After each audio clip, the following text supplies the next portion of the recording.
మళ్ళీ ఆ కేసు లైవ్లోకి వచ్చినట్టుగా లెక్క. మళ్ళీ హైకోర్టు విచారిస్తుంది.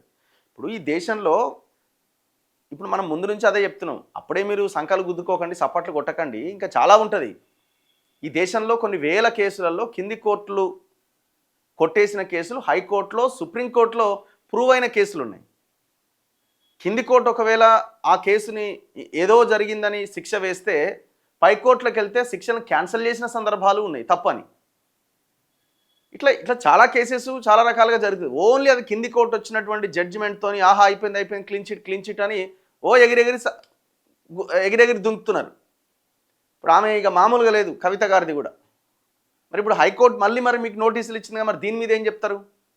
ఇదేమో ఈ మనీ ట్రాన్సాక్షన్స్, మనీ లాండరింగ్ సంబంధించింది అదే పర్టికులర్ కేసులో. సో ఈ రెండు కలిసి విచారణ జరుగుతున్నది కాబట్టి సిబిఐ పైన ఇచ్చినటువంటి జడ్జిమెంట్ ఈడీ విచారణ మీద ప్రభావం చూపకుండా ఉండడానికి సో దాని మీద స్టే ఇవ్వండి, ఆ సిబిఐ మీద ఇచ్చినటువంటి జడ్జి ఇచ్చినటువంటి తీర్పు పైన స్టే ఇవ్వండి అని కోరిందనమాట.